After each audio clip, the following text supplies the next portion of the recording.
Have you ever shared a success with someone, only to feel strangely uncomfortable after their response?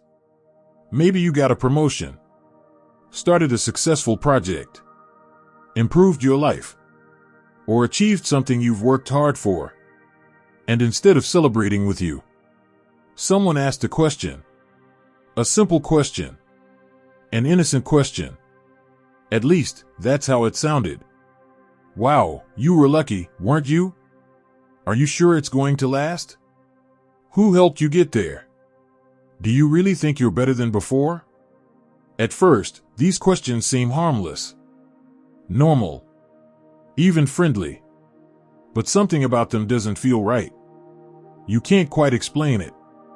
Yet after the conversation ends, you feel smaller, less confident, almost as if your achievement has been quietly diminished. Here's the uncomfortable truth most people never realize. Jealousy rarely announces itself openly.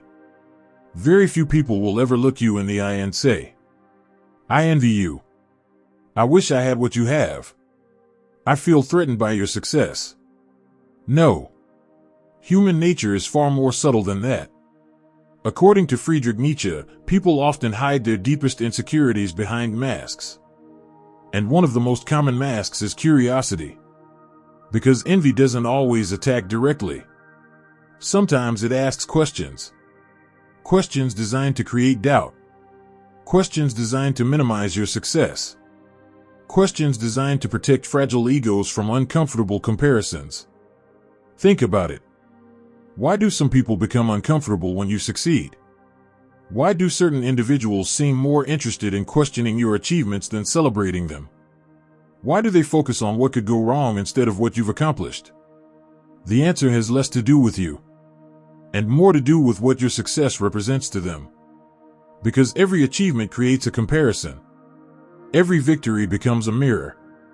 And not everyone likes what they see reflected back. In today's world of social media, constant comparison, and endless competition, jealousy has become more hidden than ever before. People smile. They congratulate you. They act supportive. Yet their words often reveal something entirely different. And if you know what to listen for, you can identify envy within seconds. In this video, we're going to uncover the 5 questions jealous people almost always ask. Questions that reveal insecurity, comparison, emotional weakness, and hidden resentment. You'll discover the psychology behind envy. Why successful people often trigger others. How insecure individuals disguise jealousy. And how emotional intelligence can help you protect your confidence, energy, and peace of mind. What you're about to learn may completely change the way you interpret conversations, friendships, and even some of the people closest to you. Because jealous people may never say, "I envy you." But their questions reveal everything. So pay close attention. And don't miss the final part of this video. Because without understanding that final lesson, you'll never fully recognize the most dangerous form of jealousy, the kind that hides behind a smile. So, let's begin. Section 1, Question 1. So, you just got lucky, right? This is probably the most common one, and it's a killer. It shows up in a few different disguises. Wow, what a lucky break, where you were just in the right place at the right time. On the surface, it seems like a casual comment, but its real job is to completely erase your effort.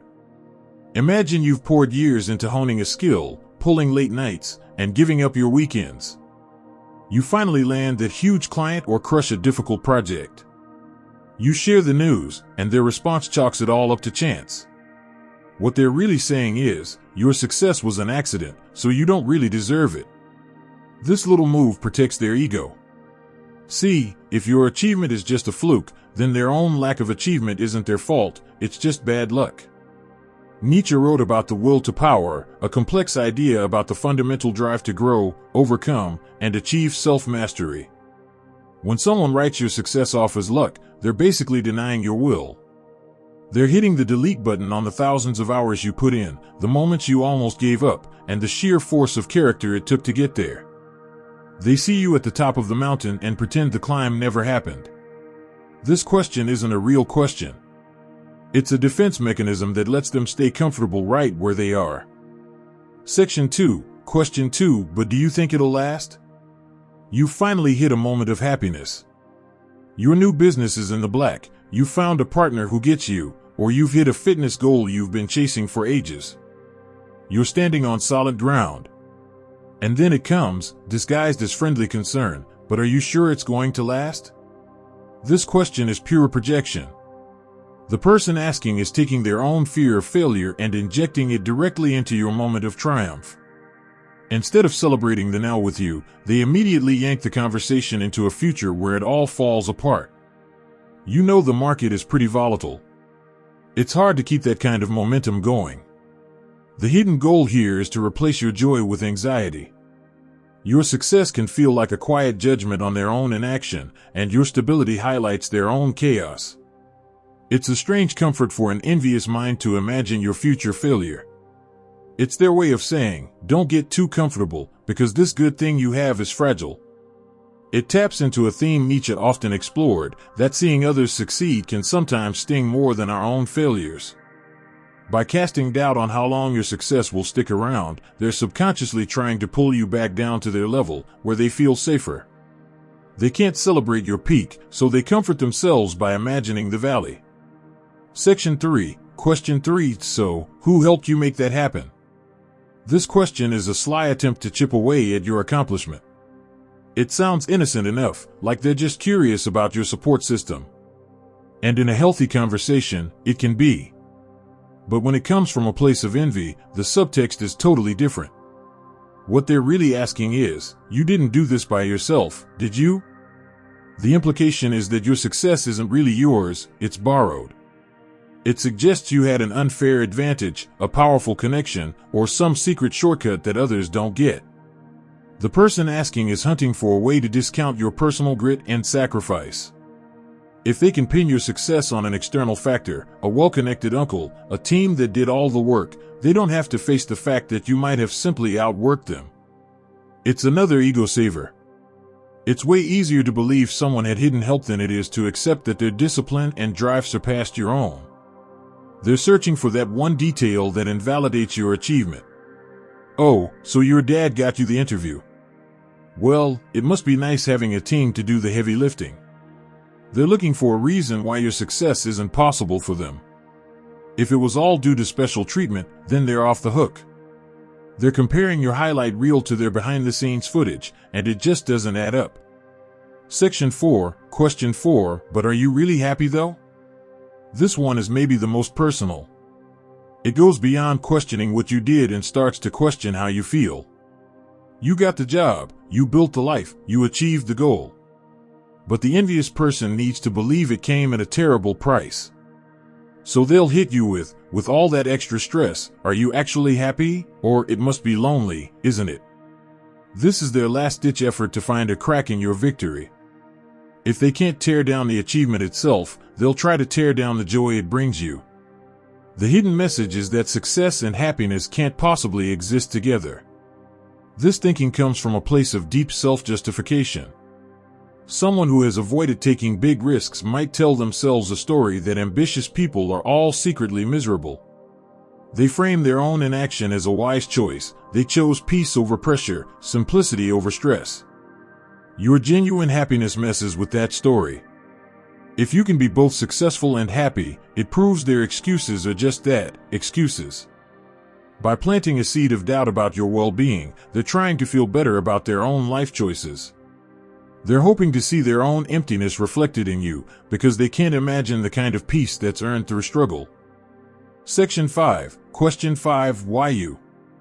This last question is the rawest, most unfiltered expression of envy. Most of the time, it's not even spoken out loud. It just hangs in the air, in a heavy silence, a forced smile, or a congratulations that comes a second too late. But sometimes, it slips out. What's so special about you? Or simply, why you? This question gets right to the heart of ressentiment. It's the primal scream of comparison. It doesn't care about your journey, it's obsessed with your destination. It looks at what you got, and completely erases what you paid. This question reveals the core wound of the envious person. Your success feels like their personal failure. The person asking why you isn't looking for a breakdown of your work ethic. They're fighting with a feeling of cosmic injustice. Why did life give this to you and not me? They don't get that you weren't chosen, you chose. You chose to keep going when others quit. You chose discipline when others chose comfort. You chose to risk failure while others watched safely from the sidelines. Your success isn't special because you were born different. It's special because you refused to stay the same. You earned it with 1,000 small acts of courage. The envious person doesn't see that. They only see the trophy, and to them, it looks like a gift they were unfairly denied. Learning to spot these questions isn't about becoming cynical. It's about becoming sharp. It's about understanding the quiet mechanics of human emotion so you can protect your own energy. When you hear these questions, remember they are almost never about you. They are a mirror reflecting the other person's fears, insecurities, and regrets. You don't have to defend your success, justify your happiness, or shrink yourself to make others feel big. Your only job is to keep becoming who you were meant to be, fully and without apology. And that will always be a little unsettling to those who chose not to try. What other questions have you been asked that felt like they were masking envy? Share your experiences in the comments below. Let's learn from each other.